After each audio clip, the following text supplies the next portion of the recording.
Hola, muy buenos días. ¿Cómo están? Allá en casa, en sus centros de trabajo, donde quiera que se encuentre. Para nosotros, acá desde el Centro Nacional de Recursos para la Educación Inclusiva, es de verdad un gusto poder llegar hasta donde usted se encuentre. Les enviamos un fuerte abrazo, un abrazo virtual, porque no nos queda de otra, ¿verdad? Aquí estamos tratando de mantener las condiciones, el espacio entre nosotros y pues todo bien desinfectadito para que por allá estén tranquilas y tranquilos. Yo soy Eduardo Valenzuela, periodista acá del Senarec, y les doy la más cordial bienvenida a esta transmisión de Cafecito Inclusivo, que lo habíamos postergado pues evidentemente por la pandemia, la situación de emergencia nacional por el COVID-19. Esta mañana vamos a aprovechar el contexto de que en el mes de abril, pues es un mes que se enfoca mucho en lo que es el trastorno del espectro del autismo, el TEA. El 2 de abril, de hecho, fue el Día Internacional de Concienciación sobre el TEA, y justamente para eso tenemos esta mañana a la señora Karen Rodríguez, que es prácticamente de la casa, psicóloga, docente universitaria, investigadora, autora de los manuales que el Senarec ha publicado y que usted puede encontrar en nuestra página web, puede descargarlos desde ahí. En la publicación anterior de esta mañana, donde hacíamos alusión a esta transmisión, ahí está el enlace para que usted descargue esos manuales. Nos acompaña también acá a mi derecha Magali Fernández Quesada, quien pues nos va a apoyar con el tema de la interpretación del ESCO. Muy bien. Cuando conversamos tras cámaras, Karencita, ayer que estábamos coordinando todo esto, usted me mencionó una palabra que suena un poquito compleja y uno dice, ¿cómo se come esto? Las comorbilidades del TEA. Entonces, dentro de esto entran muchas cosas, ¿verdad? ¿Qué es el TEA? Los mitos, que hay muchísimos en relación a esta condición. Entonces, ¿qué le parece si empezamos desde ahí, desde lo más básico? Cuando hablamos de TEA, ¿de qué estamos hablando? Bueno, voy a saludar primero. Claro. Buenos días a todas las personas y familias que nos están viendo en este momento. Muchísimas gracias por la invitación a Senarec, y que esto nos da pues la oportunidad de visibilizar y de conversar y de informarnos todos y aprender juntos. Eso es muy importante. Antes de responder a tu pregunta, Eduardo, quisiera tomarme la licencia, si me dan la licencia, de partir de algo que me parece fundamental en este momento, con respecto a la condición del espectro del autismo. Quiero recordarle a las familias que estamos en un periodo de transición, hay un cambio de paradigma, tenemos que partir de ahí. Es muy importante partir de ahí. Hay un cambio de paradigma en donde la discapacidad, en donde la condición de nuestros hijos pasa de ser una situación privada, individual, una desgracia biológica o personal, pasa a ser una cuestión de derechos humanos, una cuestión donde nuestros hijos no son enfermos, sino personas y sujetos de derecho. Me parece importante que estas reflexiones de hoy partan de acá.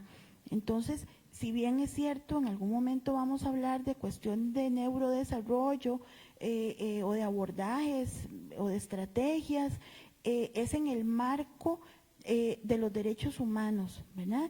Y teniendo claro el cambio de paradigma en donde hay un entorno o varios entornos educativos, laborales, sanitarios, que deben transformarse para acoger a la persona con autismo, ¿verdad? Entonces, como dice en uno de los manuales, en el primer manual de apoyo a las familias, no buscamos la cura, buscamos la transformación de una situación, ¿verdad? La segunda idea, Eduardo, de la cual tenemos que partir aquí, es cómo la condición del espectro del autismo es eso, espectro. Entonces, tenemos… En toda la amplitud que la palabra toda la nos dice. amplitud, ¿verdad? No solamente las familias estamos viviendo una transición de paradigma, sino también una transición hacia un concepto más integral, donde podemos caber, donde nuestros hijos pueden caber en toda su diversidad, nuestros hijos e hijas, porque ahora vamos a hablar, ¿verdad?, del espectro en femenino también, ¿verdad? Entonces, ese cambio, esa transformación es muy, muy importante, ¿verdad? Y también comprender, Eduardo, y esto desde el enfoque de derechos humanos, es importante comprender que ahora las familias de las personas con autismo y las personas con discapacidad en general viven una nueva forma de exclusión. ¿Por qué? Porque anteriormente se hablaba de una exclusión por clase social, ¿verdad? Dependiendo del nivel de clase social, usted era excluido. Ahora hay otro tipo de exclusión. Hay una exclusión que se refiere a medirlo a usted como ser humano y cuán rentable y cuán productivo puede ser usted como ser humano, y se le mide desde ahí. Entonces, la persona con discapacidad en un contexto neoliberal y económico y político donde se mide su rentabilidad, muchas veces la persona con discapacidad se ve excluida de procesos educativos, de procesos laborales, porque se considera que no es rentable invertir en ellos y en ellas. Y esa es una nueva forma de exclusión que estamos enfrentando. Y definitivamente es una exclusión básicamente en todas las esferas, doña Karen. Y mucha de esa exclusión creo que se da también por el desconocimiento. Se le tiene miedo a lo que no se conoce. Ajá. Y ese miedo, puede provocar conductas totalmente fuera de lugar, ¿verdad? Irrespetos, cosas que hemos visto, por ejemplo, hace un tiempo escuchábamos de un chico en un supermercado que se quedó viendo en el refrigerador y se quedó ido afuera viendo, y llegó una persona y le decía que con permiso, y él estaba en lo suyo. Y enfocado, exactamente, y terminó siendo agredido el muchacho. Esto por mencionar solo algunas cosas. En los centros educativos sabemos que si bien el ministerio con sus protocolos de bullying está haciendo un trabajo muy fuerte, se dan muchos casos, muchas situaciones de abuso psicológico y lamentablemente también físico. Entramos entonces aquí en materia de qué es cierto y qué no es cierto con relación a la condición del TEA, los mitos del TEA. ¿Qué sería lo más general que podemos encontrar en ese tema? Sí, Eduardo, hay algo fundamental aquí. La condición del espectro del autismo es una condición de origen genético. Y cuando digo origen genético, no estamos hablando, y parto de las investigaciones, ¿verdad? Esto obviamente, pues lo que estoy diciendo en este momento está fundamentado en investigaciones recientes. Cuando hablo de que es una condición genética, hablo de que sí, que hay una heredabilidad muy alta, pero también hablan los investigadores de que ocurren mutaciones en los genes, mutaciones, ellos las llaman de novo. Entonces son mutaciones nuevas. Una familia en la que nunca ha habido la condición del espectro puede nacer en cualquier momento una persona con la condición también, ¿verdad? Eso está en estudio, pero que quede claro, ¿verdad?, que la condición es un mito también, que la condición solo puede ser heredada por el padre.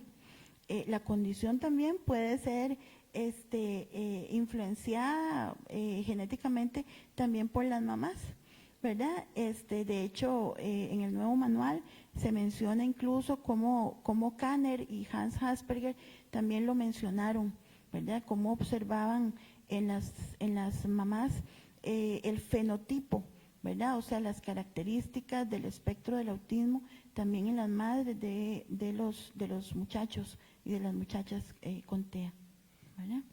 Ok. Otro tema que conversamos y que genera bastante controversia, por ponerle alguna palabrilla ahí, las terapias. Sí, claro. Falsas terapias que brindan también falsas expectativas, no sé Falsas si en las expectativas. familias. Tema complicado de abordar, doña Karen. Sí, y ahí retomo la presentación que hiciste al principio, Eduardo, cuando mencionaste la palabra comorbilidad, ¿verdad? ¿Qué significa esto, comorbilidad? Resulta que la condición del espectro del autismo está contemplada o está incluida dentro de lo que podemos llamar alteraciones del neurodesarrollo. Y ese grupo de condiciones que se llaman alteraciones del neurodesarrollo pueden presentarse en los niños y en las niñas asociadas o por separado. Entonces, por ejemplo, desde lo más simple, el trastorno por déficit atencional puede presentarse por separado en una persona o puede presentarse asociado con características del TEA.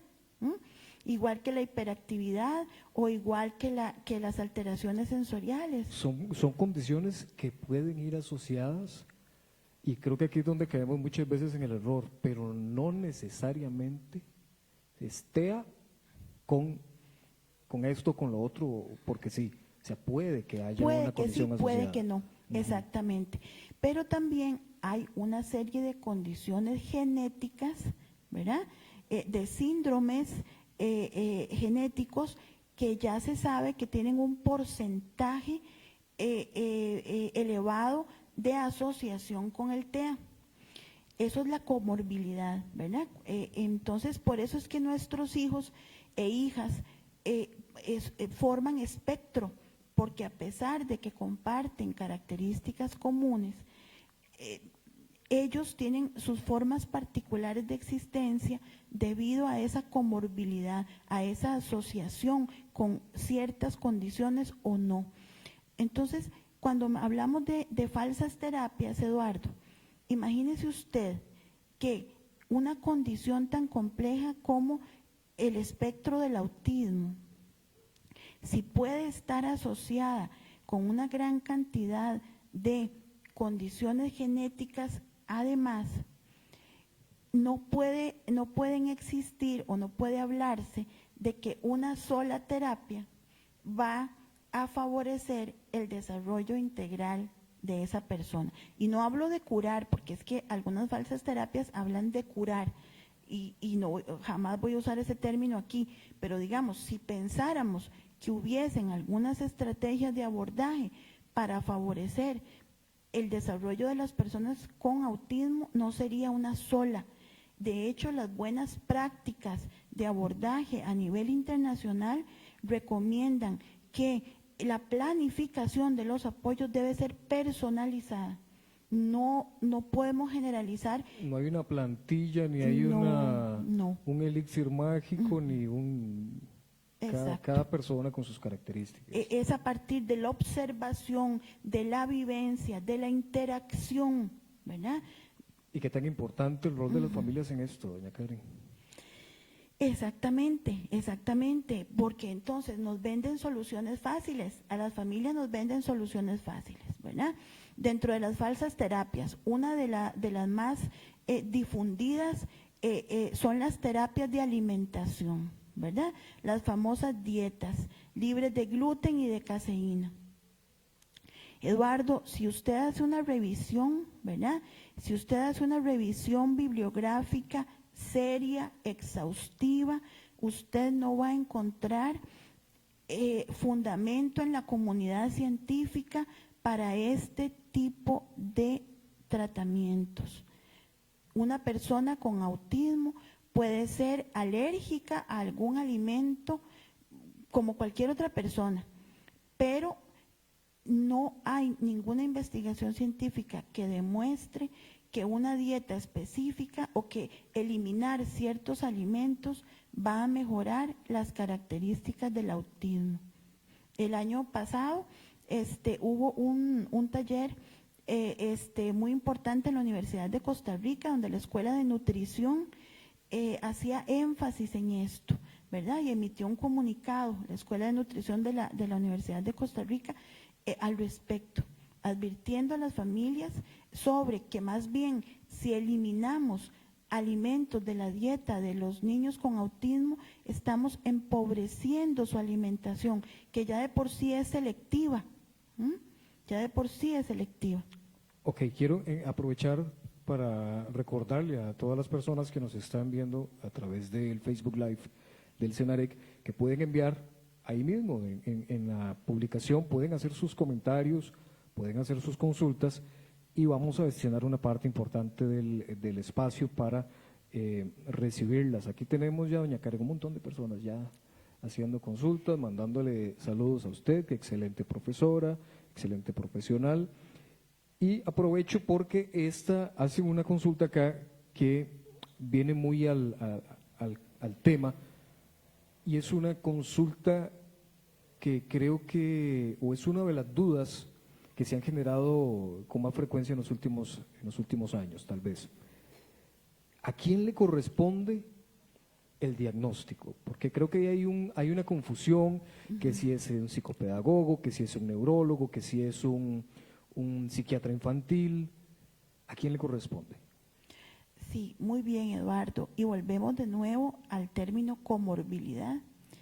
Precisamente por esa comorbilidad, por esa asociación del TEA con otras condiciones genéticas, el diagnóstico prioritariamente lo debe realizar un profesional en neurodesarrollo o un psiquiatra con experiencia, ¿verdad?, con capacitación en estos temas. Un profesional médico debe ser el que determine la presencia de la condición del TEA. ¿Por qué un profesional médico? Porque es el que también va a poder detectar si hay en asociación características de otro síndrome, dismorfias corporales, tamaño de la cabeza, de las manos, del cuello, cuestiones que otros profesionales no pueden detectar porque no están entrenados para ello. Y se dan muchos abusos, Eduardo, en este sentido. ¿Y puede darse una confusión en el diagnóstico con relación a otras condiciones? Sí, claro. Por ejemplo, Eduardo, le comento, ahora que estamos hablando tanto de virus, ¿verdad? Ahora que tenemos que hablar de virus, más tardito. Hay un virus que se transmite a través de la saliva en ciertos adultos y hago la advertencia. Los niños pequeñitos no se besan en la boca, ni los grandes, ¿verdad? Es decir, a los niños no se les debe besar en la boca, a ninguna edad, ¿verdad? Pero los niños pequeños, los bebés, cuando hay adultos que los besan en la boca, hay un virus que se transmite, ¿verdad?, que puede provocar crisis convulsivas y fiebre antes de los 2 años.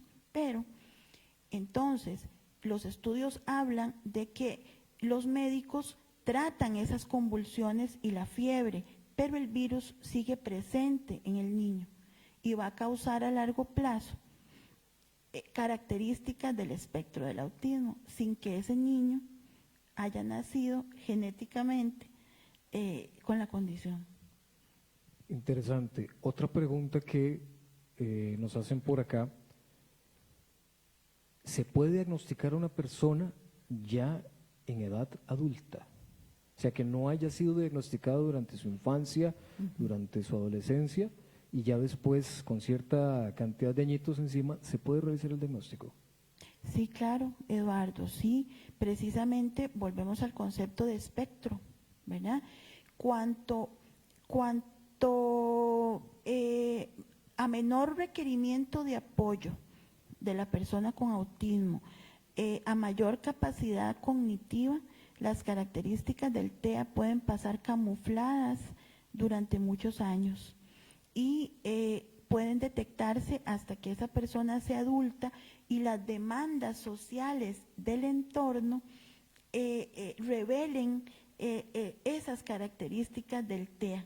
¿verdad? Y lo mismo pasa con lo que son las mujeres con características del espectro del autismo, que ellas mismas empiezan a descubrir estas características cuando son adultas y pueden autorreferirse a ellas mismas, ¿verdad? En el último libro que usted nos regaló, justamente hablaba de esa capacidad o esa habilidad que tiene la mujer con la condición es como una habilidad camaleónica, podríamos decirlo. Cuéntenos un poquito de eso, porque yo creo que ese tema de esas diferencias en algunas características entre hombres y mujeres ha generado bastante inquietud.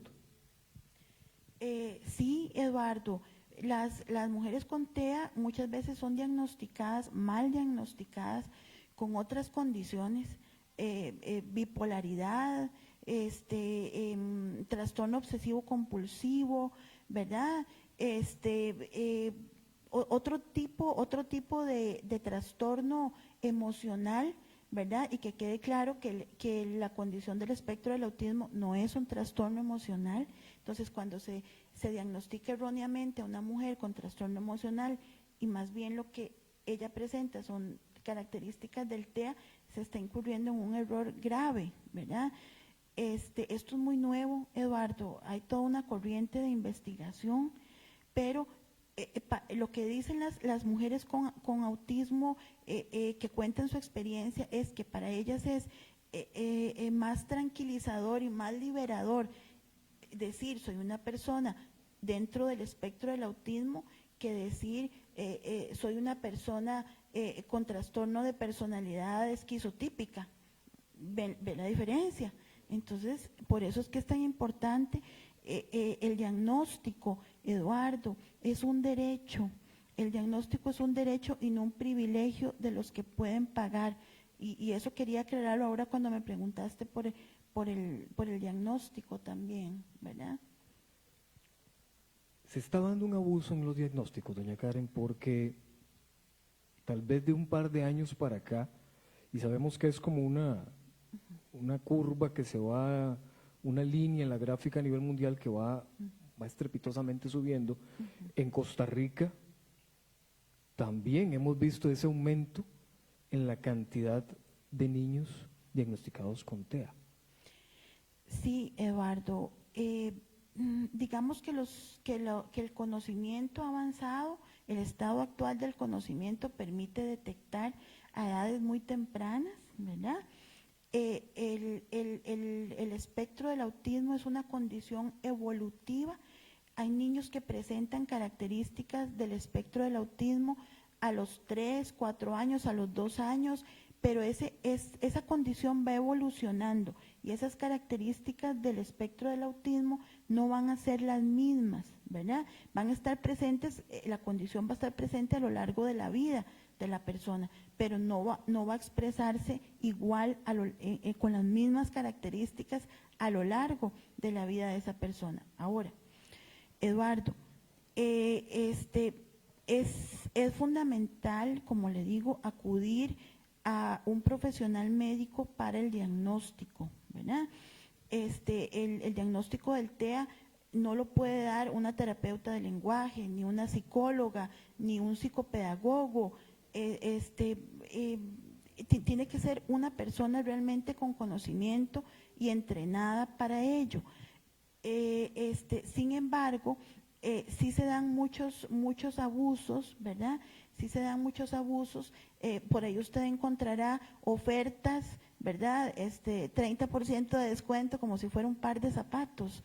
Un diagnóstico no es un privilegio, un diagnóstico es un derecho y la Caja Costarricense del Seguro Social debe capacitar a sus profesionales para efectuar diagnósticos en todo nuestro país pertinentes. Ahora, a veces las familias también abusan de estos diagnósticos. A veces las familias quieren, algunas, y lo digo con todo respeto porque sí lo he visto, quieren que sus hijos sean diagnosticados ya, ¿verdad? y hay que seguir un debido proceso. Y ahí es donde caen en manos de gente que lucra, ¿verdad? Y yo les ruego a las familias, si un profesional médico los refiere, trabajando en la Caja Costarricense del Seguro Social, les ofrece diagnosticar de manera privada, cobrándoles altos precios, por favor no lo acepten. Por favor, acudan al servicio médico de la Caja del Seguro Social y esperen el diagnóstico. No paguen grandes cantidades por un diagnóstico al que tienen derecho. Nos pregunta aquí Andrea Urbina, ¿cómo recomienda la educación a distancia por parte de una docente de preescolar del MEP para un estudiante con TEA? Sí, aquí el asunto es complejo, ¿verdad? Aquí el asunto es complejo porque depende, ¿verdad? Como dijimos ahora y le digo a esta docente, no hay una plantilla diseñada, una estrategias, depende de las características de aprendizaje de ese niño, depende de los intereses de ese niño o de esa niña. Sí, obviamente el aprendizaje a distancia puede ser que resulte a veces una barrera y no una opción viable, ¿verdad? Por las características del perfil de aprendizaje de la persona con la condición del espectro del autismo. Entonces, tendríamos que analizar cuáles son las características del niño, si ese niño adquiere la información de manera visual o por qué medio, ¿verdad? Pero sí le recomiendo entonces hacer una lista de las características de ese niño y adaptar de acuerdo con esas características las estrategias que ella va a usar a distancia. Bien. Qué pregunta más interesante. Dice, soy docente y siempre nos han dicho que los TEA no mienten. Quisiera saber cuál es su opinión al respecto, ya que tengo alumnos que sí tienen diagnóstico TEA y sí mienten y manipulan, especialmente en la adolescencia. Me encanta esa pregunta. Hoy me levanté pensando en eso, porque yo sabía que me la iban a hacer. No me pregunten cómo, pero yo sabía que me la iban a hacer. Sí, claro que las personas con TEA pueden mentir. Eso es uno de los mitos. Claro, la mentira, familias y docentes, la mentira es una es una habilidad evolutiva, es decir, que es una estrategia para sobrevivir en este mundo, entendámoslo, ¿verdad? Todos mentimos. No estamos diciendo que mientan, pero… Sí, la mentira es una estrategia evolutiva, por Dios, ¿verdad? Y hay personas dentro del espectro del autismo que de manera, por compensación cognitiva, que es un mecanismo muy importante también que utilizan las personas con TEA, aprenden que no siempre es bueno decir toda la verdad para sobrevivir en un contexto. Entonces, sí, ese es otro de los mitos, ¿verdad? Habrá personas del espectro a quienes se les va a dificultar más mentir, pero hay otras personas que sí hacen uso de esta estrategia. Ok. Dice por aquí, sé que el Asperger está dentro del espectro autista, pero tengo un adolescente Asperger y uno de 5 años con capacidad de leer y sumar, pero no es verbal, a menos que él lo lea. Me confunde saber si es Asperger o cómo lo podría definir.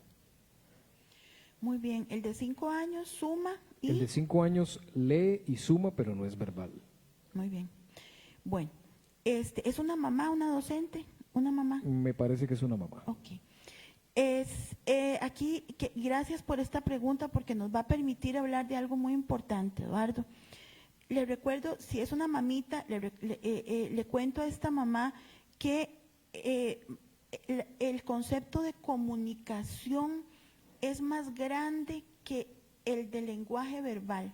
Comunicación, podemos comunicarnos de muchas formas. Entonces, sí es posible que el cerebro de su hijito de 5 años haya encontrado las rutas para adquirir esas nociones de número, ¿verdad? Para sumar, para restar. Claro que sí, ese cerebro encontró las rutas y no mediante el lenguaje verbal, sino mediante otras estrategias de comunicación.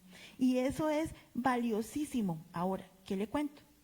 Que resulta que hay un documento de la Organización Mundial de la Salud, que es la clasificación, se llama Clasificación Internacional de Enfermedades, el CIE 11, como lo conocemos los profesionales, ¿verdad? Que establece que si la persona con autismo puede comunicarse, por ejemplo, en lenguaje de señas, eso va a contar como si utilizara el lenguaje verbal. Vea qué hermoso, Eduardo. O sea, si una persona puede comunicarse con autismo, puede comunicarse como se está comunicando Magali en este momento, ¿verdad? Esa persona se va a considerar sin trastorno del lenguaje.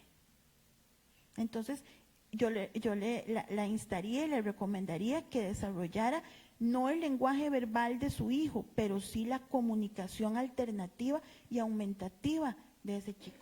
Y también apoyarse también en todas las facilidades tecnológicas que tenemos hoy en día, ¿verdad? Claro. Aquí hay una pregunta que se me hace muy interesante, Esteban Aguilar.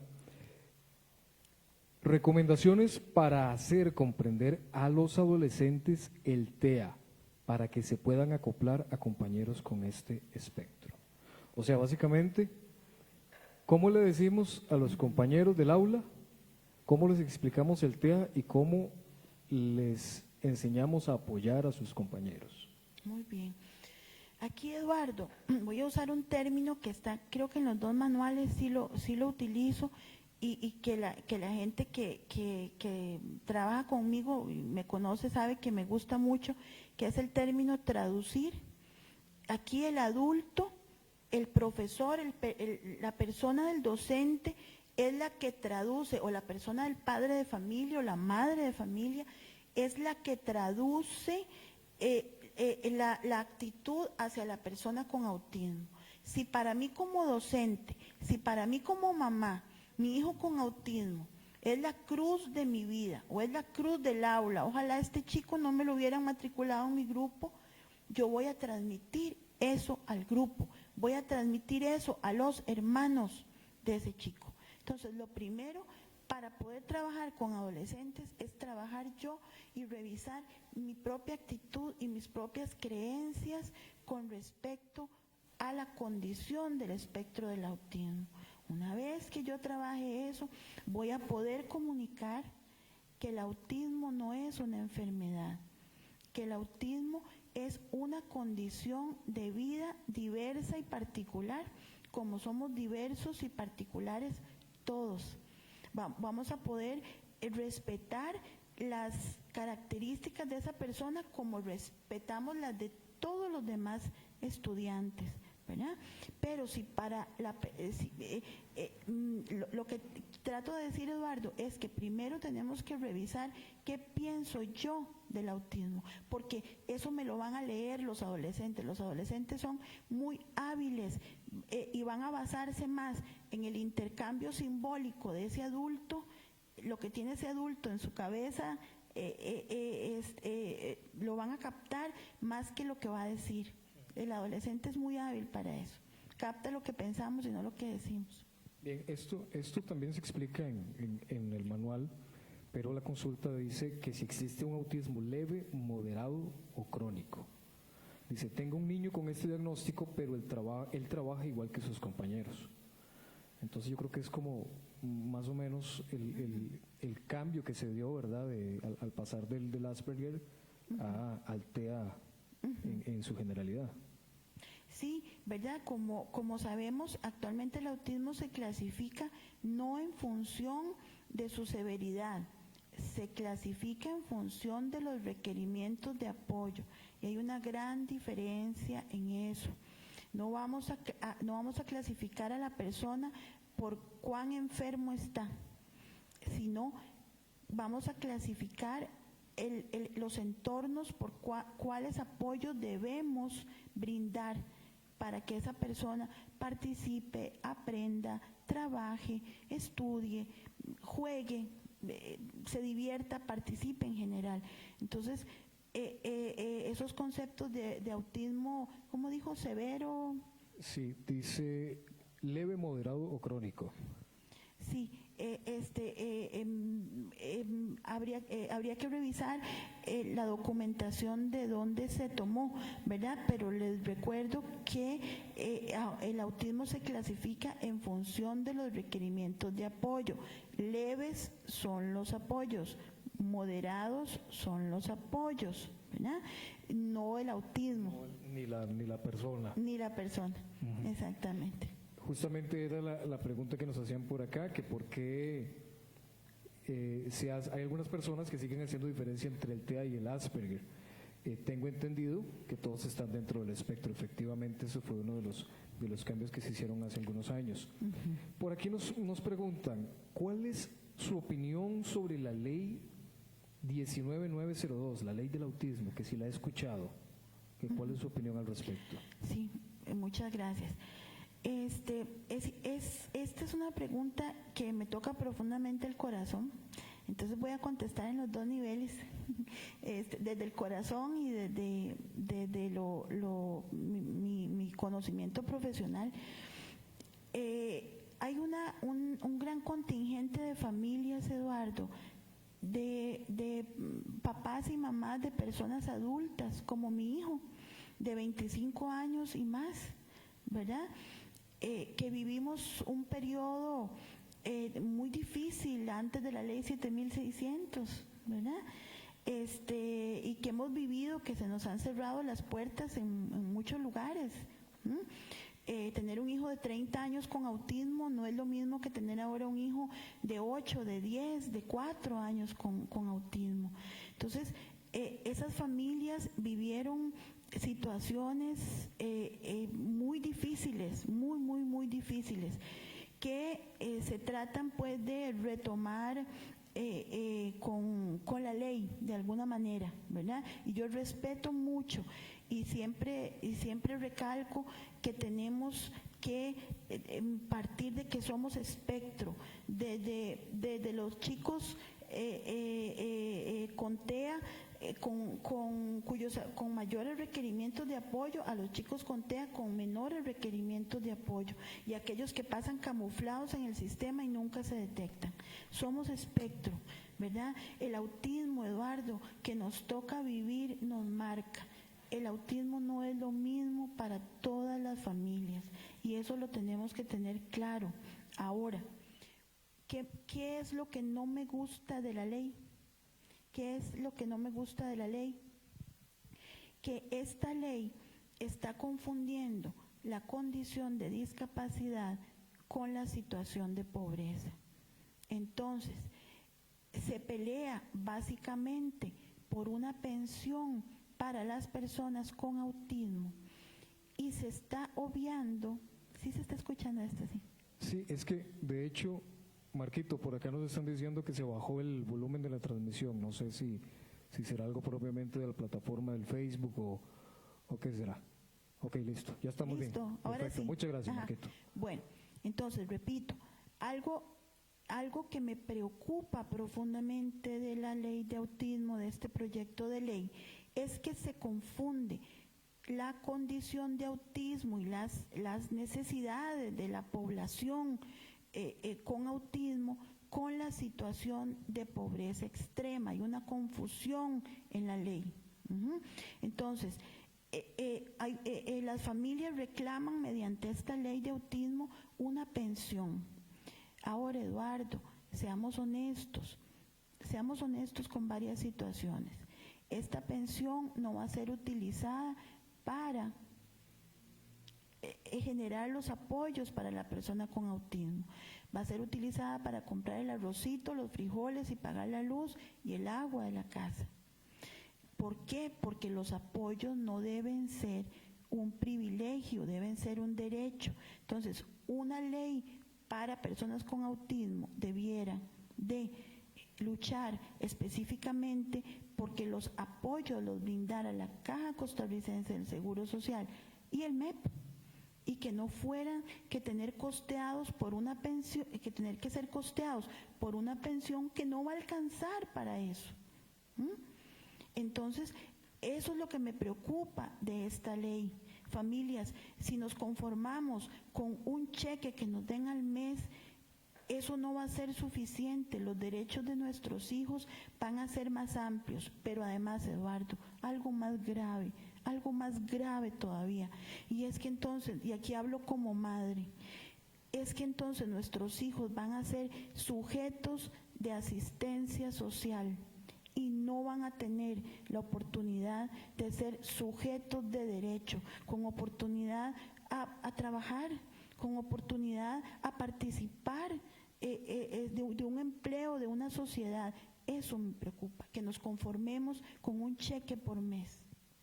Ok, y entonces entremos en materia de apoyos, ya que estamos tocando ese tema. Y ahorita, y eso lo conversábamos estos días, todo este tema de la emergencia del COVID-19, donde los estudiantes, todo el estudiantado se encuentra en los hogares, pues está creando algunas situaciones complejas en las familias. Y por supuesto, como ahora algunas de las consultas que nos hacían los docentes, también para el mismo personal docente, el tema de trabajar a distancia, ¿verdad? Por supuesto. Claro. Y que requiere aún más apoyo de las familias, que son las que están con los estudiantes a su lado.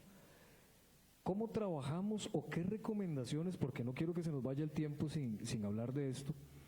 Ya llevamos 45 minutos el programa, Karencita. Es que en esto se nos va un montón. Se nos va muy rápido. ¿Qué podemos hacer en las casas? Por el tema, yo sé que hay un tema hay muchas personas con la condición que son dispersas, que tienen asociada una condición de, muchas otras condiciones en toda la gran gama del espectro. ¿Qué recomendaciones le podemos dar a las familias en estos momentos? Porque estamos ante una situación completamente inédita. Claro. Y las familias se están topando con una situación que de por sí ya es compleja, con el tener que abordar una parte educativa que antes se veía únicamente en las aulas, pero ahora la están viviendo en sus hogares. ¿Cómo podemos trabajar esto? ¿Qué podemos decirles a familias? ¿Qué apoyos con qué se pueden apoyar más bien y cómo pueden realizar ese trabajo en conjunto con los centros educativos? Sí, Eduardo, aquí vamos a darle un giro a la pregunta. Eduardo, yo siempre defiendo en los diferentes contextos, dando clases o con las familias, trabajando con familias, siempre defiendo la idea de que la persona con discapacidad en la familia no es la que genera el problema. Hay un contexto que necesita ser transformado y que necesita ser tenemos que hacer ajustes todos, ¿verdad? No es la persona con autismo o la persona con una condición particular la que genera la situación en casa. Estando ahora en casa, lo que se va a reflejar y que quede muy claro son las dificultades de todos, no solo de la persona con autismo, sino las dificultades de todas las personas de la familia, sus particularidades, ¿verdad? De todos. Entonces, aquí lo principal, Eduardo, y voy a comenzar al revés, no voy a comenzar dando sugerencias para los chicos. La primera sugerencia es para las madres y directamente para la madre, para la figura femenina. La figura femenina, la mamás, cuiden de ustedes mismas, tienen que cuidar de su persona, tienen que buscar espacios para realizar actividades que las recarguen emocionalmente, que las pongan felices, que las llenen de esperanza, de energía, pero primero tienen que ocuparse de ustedes. Una vez que ustedes saquen esos espacios para ocuparse de ustedes, van a tener la energía y la creatividad para ocuparse de los chicos. Pero si la madre de familia, si el padre de familia se olvida de sí mismo y no recarga fuerzas y recarga energía y cumple. Cada persona tiene derecho a cumplir sueños y metas. A mí me duele mucho cuando las mamás de las personas con autismo entierran sus sueños y no tratan de lograrlos. Desde el más pequeñito al más grande, empiecen por el más pequeñito, aprovechen la cuarentena para empezar a planear cómo van a lograr algo que quieren hacer. Y eso, porque si no van a convertir, y voy a hablar aquí en un lenguaje más coloquial, no conviertan a ese hijo en una cruz. No está bien, su hijo no vino a este mundo a hacer su cruz. Tienen que encontrar el camino y la ruta para que ustedes también se desarrollen como seres humanos, porque tienen derecho. Ahora, con los chicos, una vez hecho esto, con los chicos es importantísimo, viera cómo veo yo, Eduardo, que los chicos tienen que involucrarse en las actividades de la casa. Algo tan sencillo como doblar la ropa, meter una media en otra media y hacerle una bolita y buscarle un acomodo, sacudir ventanas, regar las matas, bañar al perro. Los chicos tienen que involucrarse en las tareas del hogar, siempre, no ahora en cuarentena, siempre. Eso los ayuda, y hay investigaciones que lo dicen, eso los ayuda a estructurar el manejo del tiempo, los ayuda a manejar ansiedad, como por ejemplo también el hacer ejercicio dentro de casa, ¿verdad? Hay mamás que, mira qué lindo, Eduardo, han organizado en sus garajes con colchonetas y bolas y ponen una grabadora y les ponen música y los ponen a hacer ejercicio. Parte de la integración sensorial, que es importantísima. Exactamente, ¿verdad, Eduardo? Entonces, en cosas muy pequeñas que no tienen que ser tan grandes, ¿verdad? Tan costosas, podemos incluir a nuestros hijos en las actividades cotidianas de la casa, pero es muy necesaria esa estructuración. Y hablando de la estructuración, hacemos la cuñita de una vez. El próximo programa del Cafecito vamos a estar hablando justo sobre esa estructuración. Vamos a trabajar todo lo que son agendas para la población estudiantil con o dentro del TEA. Vamos a tener acá a Carla Castillo, nuestra asesora de educación especial, que es carguísima en este tema, preparadísima en el tema de las agendas. Entonces, para que estén atentos y atentas, si no me equivoco, va a ser el próximo 26 de abril, con todo esto. Muy bien, no se lo pierdan, Carlita sabe un montón. Posiblemente hay unas fechas cambien o algo por el estilo, pero estaríamos para el jueves 26 de abril, también a las 10 de la mañana. Karencita, para ir terminando, el 2 de abril se celebró el Día Mundial de la Concienciación y el mes anterior hablamos de concienciación de síndrome de Down, pero ¿cómo pasamos de algo tan abstracto, diría yo, como la concienciación, a algo tangible como la inclusión en los centros educativos? Sí, Eduardo, la principal barrera que existe actualmente para la inclusión son las barreras actitudinales. El conocimiento está ahí, pero alguna gente no se interesa en capacitarse, y hago la salvedad, conozco docentes muy comprometidos, con una gran vocación, interesados en aprender para acoger a todos sus estudiantes en su diversidad. Y no hablo de esos docentes, y sé que hay muchos con gran cariño, con gran vocación. ¿Cómo hacemos realidad esto, Eduardo? Partiendo precisamente del significado de la palabra concienciación. Concienciación quiere decir que yo no voy a pensar que voy a recibir a este estudiante con autismo o con síndrome de Down porque soy muy buena y yo quiero ser buena o bueno y voy a recibir a esa persona. No, es una cuestión de derechos humanos, no es de si yo soy buena o no, o si quiero ganarme el cielo o no, y perdón que hable en estos términos, pero es una cuestión de derecho, es comprender y trascender el viejo concepto de lo que es educación. Y al servicio de quién estoy yo, como dije al inicio, al servicio de un sistema educativo que lo que busca es simplemente dar información a los estudiantes o formar personas. ¿Qué busco? Entonces, el docente tiene que replantearse cuál es su papel en este momento, porque si algo ha sacado adelante a Costa Rica a lo largo de la historia, ha sido la figura del maestro, de la maestra, y yo espero que en el caso de la inclusión no nos fallen.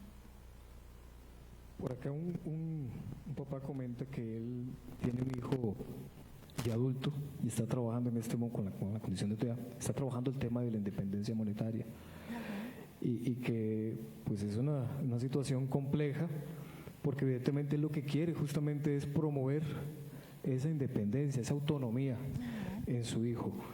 Y por aquí también comentan también de otro caso, otra situación, una mamá que dejó el trabajo y los estudios justamente por lo que usted mencionaba ahora, por estar siendo una mamá 24/7. Tiene que retomar, mamá. Y aquí también por acá otro comentario similar.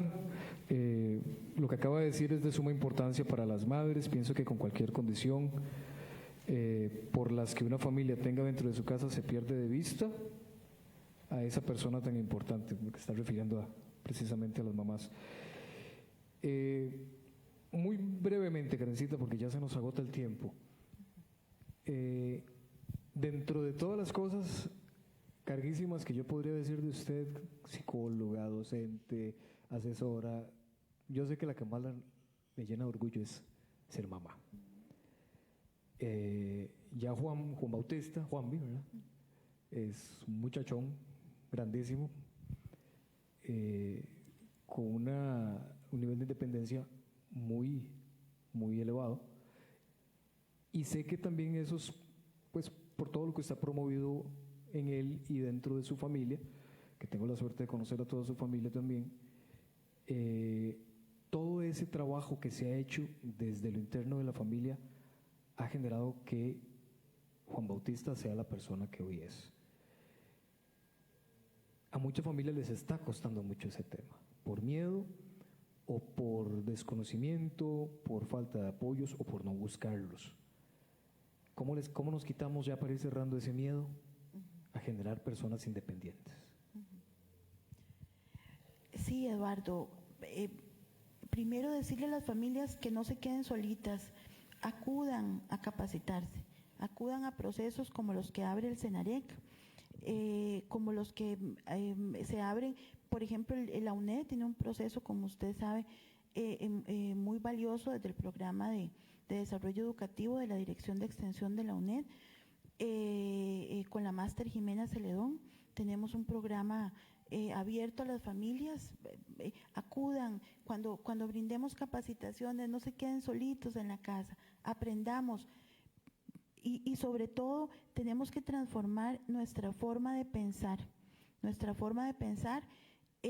con respecto a nuestros hijos. Si los seguimos viendo como enfermos, si los seguimos viendo como una cruz, si los seguimos viendo como un castigo de Dios, no vamos a salir adelante. Tenemos que transformar esa idea. Nuestros hijos tienen habilidades maravillosas, únicas, una forma de ser y de estar en el mundo única y particular que debemos aprender a aprovechar. Pero Eduardo, si usted me pregunta, y le agradezco sus palabras tan bonitas para mí y mi familia, hay algo que sí tengo que ser muy honesta. Mi hijo empezó a progresar cuando esta mamá no se olvidó de sí misma, cuando esta mamá luchó y se juntó del suelo donde estaba llorando y luchó por ella como persona. Entonces, por eso mi mensaje es eso, renunciar a las mamás o los papás que renuncian a su vida pensando que con eso van a ayudar a su hijo con autismo, están en un error. Tienen que luchar por sí mismos y al mismo tiempo por toda la familia.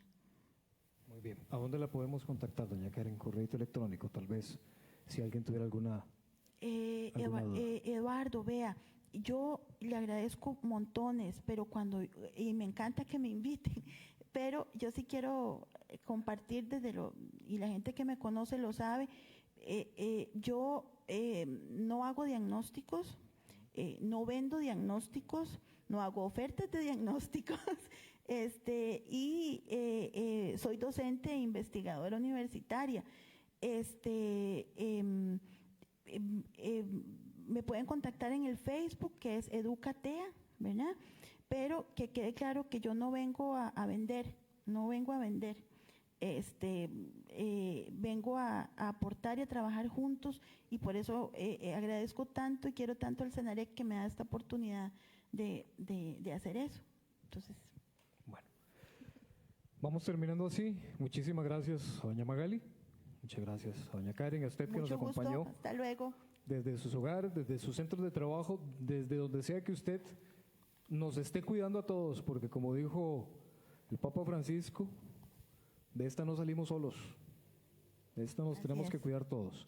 Así es. Que Dios les bendiga, muy atentos y atentas al próximo Cafecito Inclusivo, donde vamos a seguir abordando temas de educación inclusiva. Que tengan una feliz mañana, muchísimas bendiciones.